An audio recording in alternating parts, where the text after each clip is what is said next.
So in 6th grade, our class learned all about ancient Egypt, and it's always been really fascinating to me to one degree or another as I've gotten older. And when it was announced that Smallbox Games, who's the maker of Omen, A Reign of War, which is a couple of Meeple favorite, that they were going to be launching a Kickstarter for it, and it was going to be a boxed collection of multiple card games about ancient Egyptian gods, I jumped on board. So how did it turn out? Let's find out.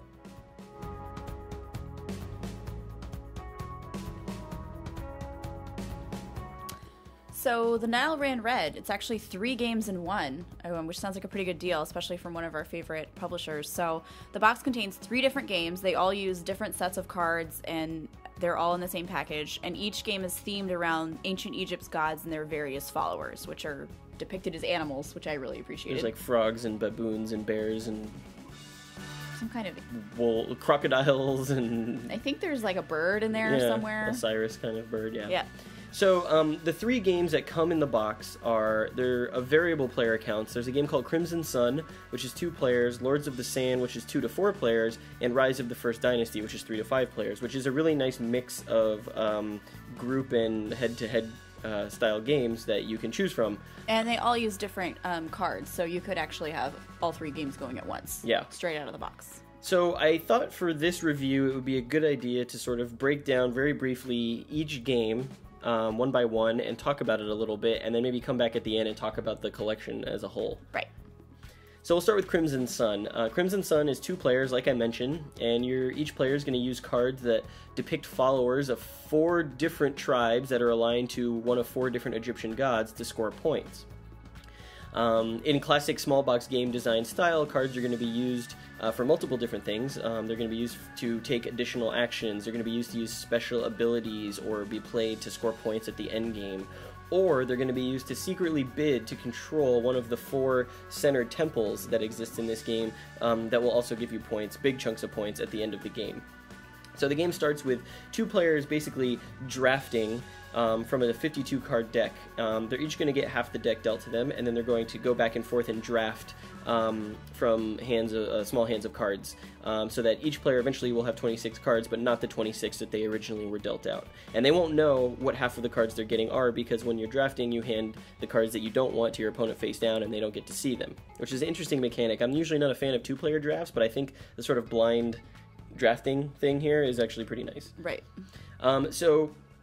Of the 4 tribes in the game, each tribe has its own sort of mechanics that it's really good at, and they also correspond to one of the 4 temples that's in the center of the playing area. You've got things like one faction's good at drawing cards, one's good at stealing another player's cards, either from their hand or from their dynasty, which is their tableau where they've played cards, or destroying their cards from their dynasty. So that's basically in a nutshell. We're not going to go into the nitty-gritty of exactly how you play, but that's the general sense of how the game flows. Would you want to talk a little bit about what you thought about Crimson Sun? It plays in about 30 to 45 minutes, I would say. Yeah, sure. So, I mean, as a 2-player game, I think I was most excited to play this one, but I don't know, and at the end we'll talk kind of about our favorites in the entire box, but I don't know that it kind of lived up to my expectations. I do think that it's balanced among all 4 tribes. I feel like if you're going with certain followers of certain tribes and the other player is going with the other 2, then you could make for some nice tug of war. I liked that our games were pretty close.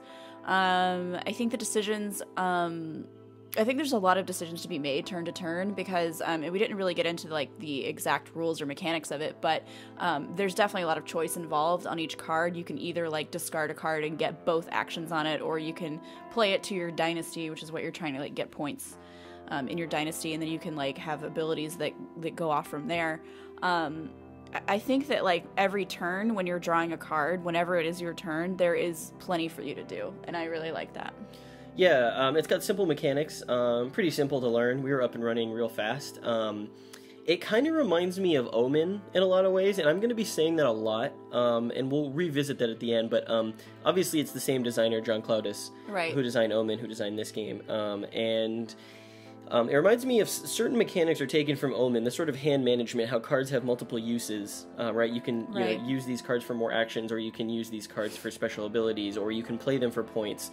Or bid on these middle cards that you're vying for control which are worth a lot of points. Right. And so it reminds me a lot of Omen. So it takes some of the mechanics from Omen, but it's not as good as Omen. And it's a less complex game. So maybe that's part of it. What I actually disagree with you. I feel like this game, you think there's a lot of choice, and there is, to some degree, there's a hand management choice of what you do with your cards, but I think at the end of the day, all the decisions are really straightforward. Like, it's a really straightforward game. Like, I feel like it's really hard for you to mess up by making the wrong move, and I feel like a lot of times there is no wrong move. Like, what it's evidently clear for you to do is what you're going to do.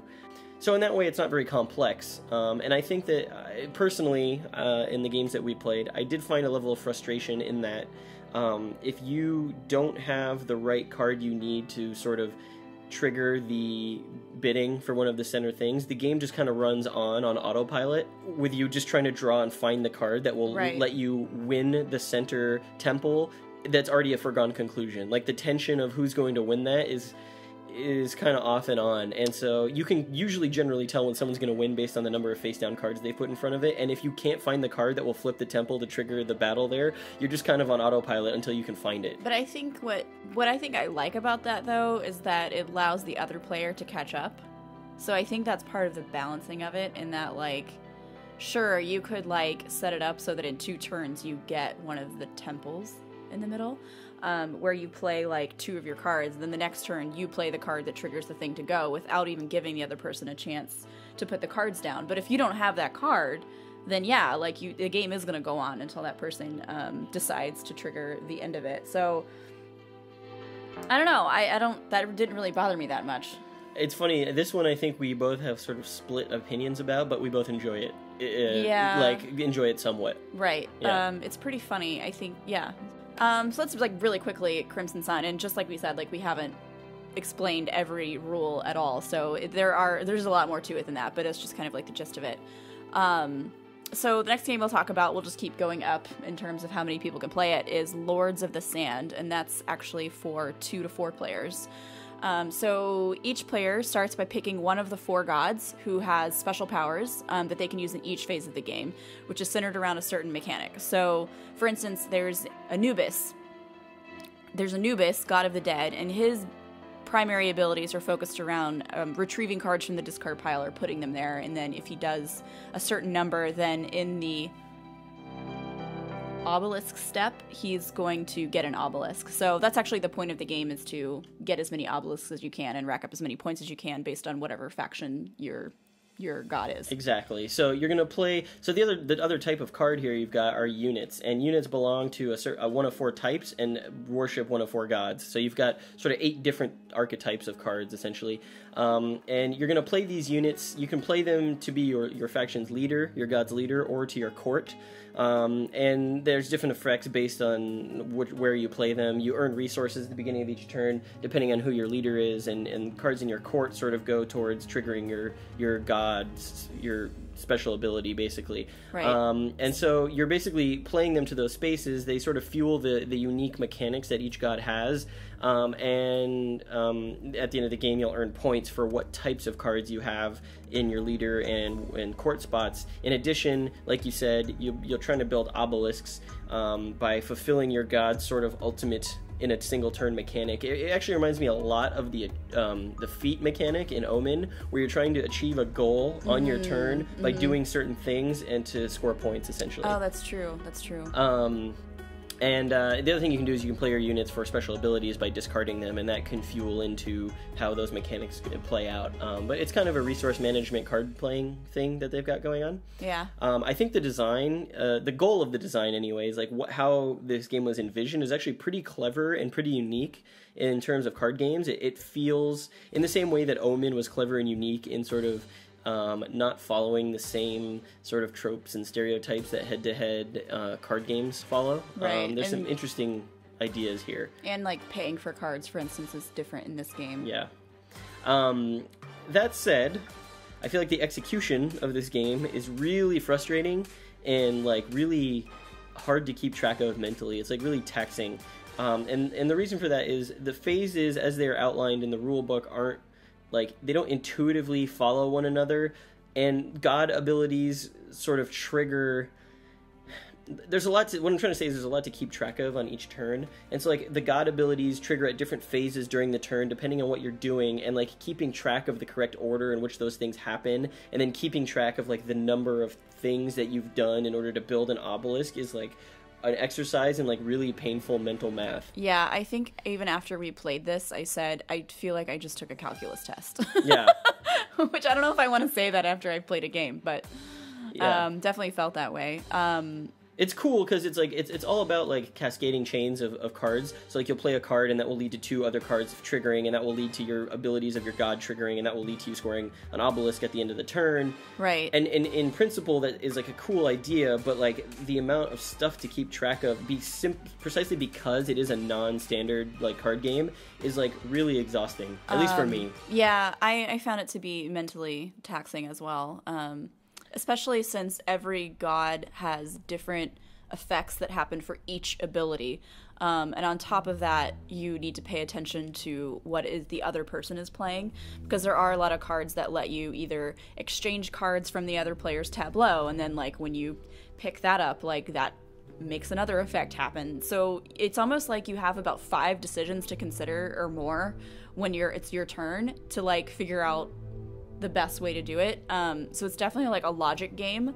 I found it a little bit tough to keep track of, for sure. And it's really satisfying when you do pull off like a crazy epic turn. Oh, absolutely. Absolutely. There were definitely times when we were playing that happened, a nice little cascading effect, and I was like, yes, like I solved the problem, you know, or I got just the right cards that I needed to like make this happen, which is really great. But then again, like you only have to, once a player hits 5 obelisks,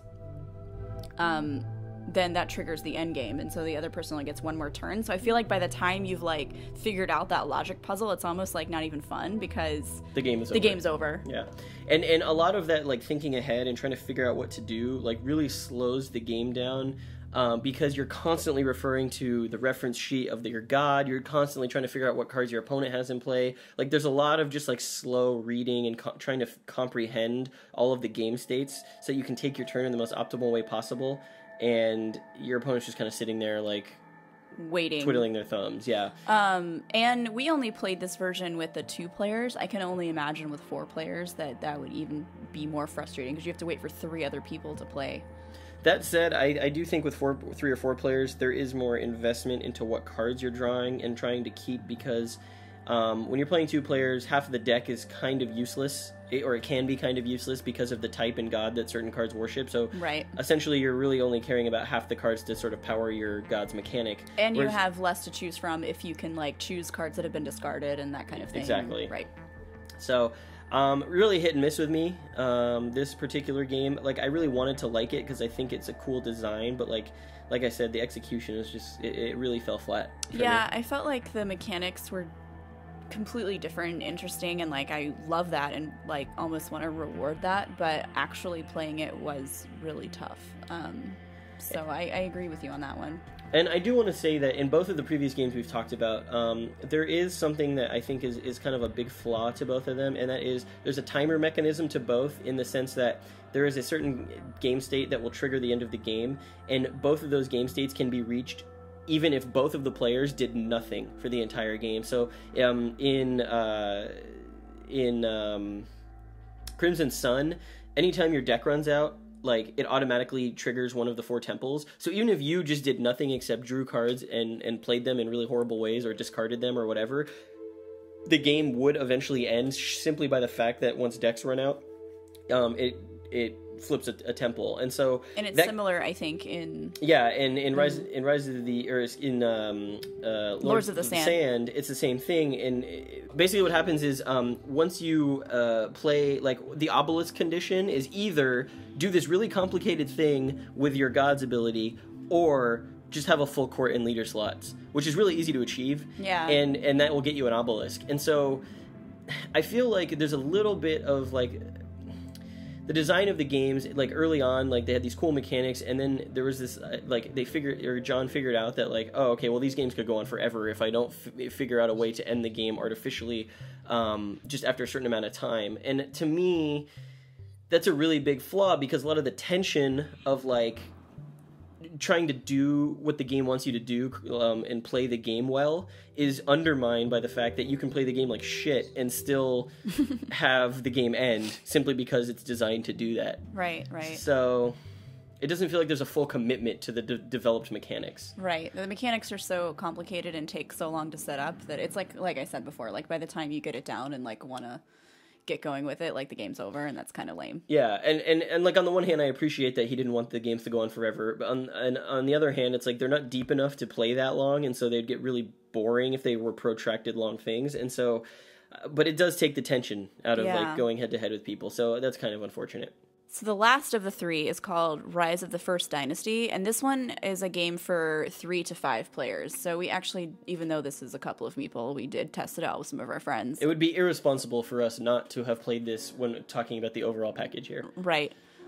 The game is made up of, so the Rise of the First Dynasty is made up of 10 rounds, and then in each round, each player is trying to conquer one of 4 different types of land that'll get you in-game points. Yeah, and so each player is secretly going to, once the card has been flipped that shows you what type of land you'll be able to conquer in that round and get points for, each player is going to secretly select one of 3 actions that are going to be the same for all players. So every player has the same 3 actions to choose from, and you get to choose one. And you're going to secretly pick one, and then everyone's going to flip them over. And each of the 3 actions will give you some sort of thing that you can do that round, but then there's a bonus that action will give you if other players took a specific one of those other 2 actions. So you have this really fun, like semi-chaotic, but really like hilarious trying to guess what everyone at the table is going to pick, so you can pick the action that will trigger off what they're going to pick. Yeah. What I described it as is basically a multiplayer version of that scene from The Princess Bride where he's trying to figure out which glass has the poison in it. Well, if you think that I put the poison in this glass, then you would give me this glass because you think that I think that. It's literally you're trying to incept into 3 different people's brains while they're trying to incept into yours. Yeah. And it's or like 4. Yeah, or 4. It's really hilarious. Yeah. It's really hilarious. It's a really good time. It's one of those games that like I think it's better if you've had a couple of adult beverages and everyone's kind of a little bit off kilter. But what's cool is each of the 3 actions allow you to do different things. You can conquer one of the lands from the available pile. You can steal land that other people have, which makes turn order very important. So based on where you are in the turn order, different actions will be more valuable to you or not. Because also, if you see someone's about to pick up like an underworld, which is like a really 4 points, and you're going after them, and you might say, well, I'm just going to take the one that steals a land from someone else, so you can steal that 4 points that they just grabbed. So. Yeah, and that makes for balancing, which I really appreciate, because I felt like that whole game, no one knew who was going to win, which is fantastic for a party game. And there were turns where, like, everyone picked the same action, thinking everyone else was going to, like, pick a different action. We're like, why did you pick this? Or there's, like, one guy who picked something, and the 3 of us picked the thing that triggers his ability, so he just, like, owned that round. Like, it was pretty great. Yeah, and so, anyways, it's a party game, which was unexpected to me in this box for the types for the theme and like the types of games that are designed here. It's got a nice balance, like you said. It's I think both of our favorites of the 3. Yeah, it was simple and easy to teach. I mean, we put that game out of the box, explained it, and we were up and running. And within like after the first round, even we were already like laughing and being like, "This is great." So. The strategy is a bit deeper than it first appears, because like lands, there's a mechanic where you can bless lands that make them worth more points, but then also that makes you a bigger target to get like stolen from. Right. So there's like the strategy of like, do I go for points, or do I just kind of maintain like a subtle level of like even points across, so I'm not a target? Yeah. And then ramp it up right at the end. So and you never feel like you're out of the game completely. Like even if you get hosed in a turn, the very next round you could dominate. And then just steal a card that someone has already blessed for a lot of points, and then it swings back in your favor, which is great. Yeah. I mean, I think we love this one the most. Ironically, this channel about 2-player board games like the one game that you can't play with 2 players. Unfortunately. Which is awesome. But I think what we love most about it is that it was simple, in that it was so easy to understand, and the other 2 have so many different rules that are like kind of hard to wrap your head around. It kind of took us out of the gameplay experience, but this one, very easy to explain, and we had the most fun with it. Yeah. Yeah, absolutely. So let's talk about the box as overall. So we've talked about the 3 different games, kind of what you get in here, and let's talk about this whole package together. So what did you pay for it, by the way? So it was $40 to kickstart for all 3 games, which is a great deal. Yes. 3 games for $40 is a really good deal. Even if I think 2 of the games are on the mediocre side, I still think $40 for the amount of content you get in this game is a good deal in terms of value to material. All 3 games. So the biggest thing to me is like all 3 games feel like they've sort of like trifurcated Omen: A Reign of War into like 3 less than stellar parts of that game. Yeah. Like the Nile Ran Red is basically like Omen divided by 3, and it's only a third of Omen, and each of those thirds is okay on its own, but not great. Whereas Omen is like a complete package and like a really deep game and fun. And so I feel like there's good and bad. Like I feel like the card stock is excellent, as you would expect. Like it's that same heavy, like really nicely feeling like glossy card stock. Excellent box. The box is great. The theme is interesting.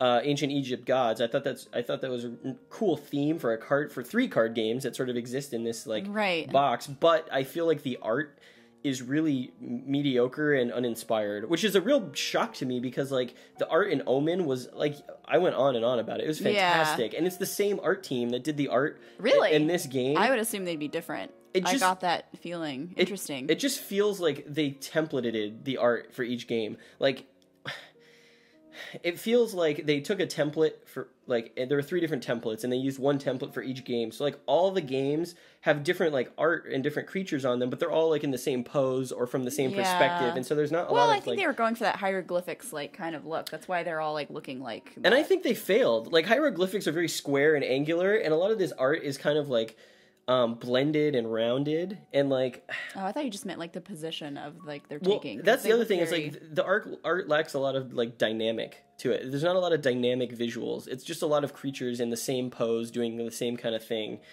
And I don't know. It's disappointing to me. It's not bad. Yeah. It's just kind of average. Can I ask? Okay, because I know you said we would be talking about Omen a lot, and you know how much I love Omen too. But had you not played Omen and you had only played the games in this box, do you think you would have a different opinion? Would it be more favorable? Like, are you giving this a harder time because you love Omen so much?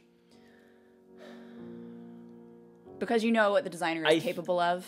Ultimately, I think that I still would have had some of these same complaints had I not played Omen before.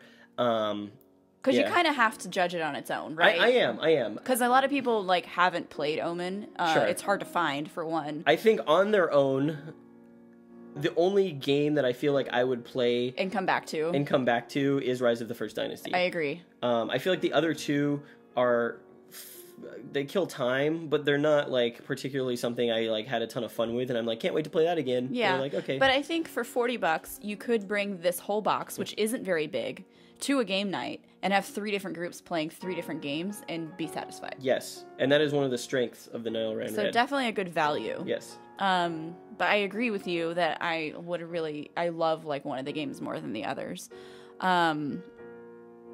As far as the theme, in my opinion, I kind of felt like, I mean, ancient Egypt, whatever. Like, doesn't really toot my whistle, you know what I mean? But I kind of felt like when I was playing that I didn't get the theme for the mechanics. I was too busy trying to understand what my cards could do to really pay attention to that. I kind of felt, I mean, I really liked how they tried to make all the mechanics play off each other, and they do that, right? Like, they have a really great balance among all of the abilities for all of the games, but I don't think that the theme is necessary for any of that. They could have skinned this any other way, where you have 4 different factions of whatever, insert theme here, like vying for control. I will say that Lords of the Sand, which is my least favorite game, I think is also the most thematic. Because the gods that you pick, their abilities are thematic to sort of what they represent. Like the soldier god is all about trying to find soldiers, like by looking through the deck and finding soldiers to kill other units. That's true. Anubis is about going to the discard pile, the dead pile to get cards. So it's the most thematic, but it's also the least fun to play, which is something I never thought I would say. But yeah. Bottom line, do you recommend it? I say it's a good value if you're looking to pick up something you can bring to a game night and have a lot of variety, sure, because it's not that expensive for all of the options you get. Even if you bring this whole box to a game night and all you play is Rise of the Dynasty, you will get your money's worth. So for that, and you basically are getting that game for $40, and you get these other 2 games for free that you can also bring out. I recommend it. It was a bit of a trick question because Damn it. As far as I got that wrong. I am aware, you can only get this game if you back the Kickstarter, at least so far.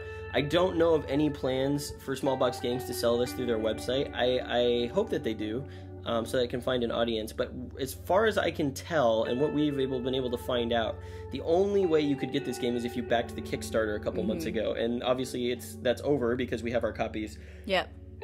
So that said, you might be able to find it through a math trade on Board Game Geek or on eBay, or someone maybe is selling it on Craigslist and whatnot. As far as if I recommend it, maybe. Like you, I would say that the best game is the Rise of the First Dynasty, which is a really fun party game. Is it worth $40? I don't know. That's tough. I mean, Cards Against Humanity is $25, and that provides like a huge like longevity party game. So, it's decent. The games all told together, it's a decent package. I would say if you have the choice between this or Omen, I think Omen is a much more solid, well-rounded, deeper, more fun game to play, even though it's only one game, than any of the 3 individual games in this box. Mm-hmm. There is a lot of content in this box, like we said, so I really wanted to like it. I really wanted to like it. As much as you love Omen and respect the designer, I think we both had really high expectations for it. And I was let down by most of what's in here. Yeah. So ultimately my rating is going to be 1 out of 2 Egyptian Ankhs. 1 out of 2 Egyptian Ankhs. I also really want to like it, and I love that there's 3 games in one. I feel like that's a great value, but ultimately my frustrations with 2 of the games, and 2 of them are the games that we can actually play with 2 players, is going to bring it down to 1.5 Ankhs out of 2 Ankhs. You liked it a little bit more than I did. I did, and I wasn't as frustrated by some of the things as you were, and I still feel like I wouldn't mind playing it every now and then, but I got the sense from you that you were like, I really could not come back to these games and be fine. So, yeah. There we stand. I feel bad. I feel like, I don't know. I don't like being negative, but sometimes there you go. Yeah. I mean, that's just our opinion, I mean, maybe if you haven't played Omen and then you pick this up on Kickstarter, maybe you have a different opinion, but more likely that you'll enjoy it if you haven't played Omen first, I think. Yeah. So. And we do have an Omen review, so you should check it out. You should click that link that I put up in the upper right hand corner of this video right here to go watch the Omen Arena of War review from a couple of people. Yeah. Yeah. Thanks for sticking with us through this incredibly dense review of this multi-game box. Absolutely. And we'll see you for the next video that we do. Yep. Thank you.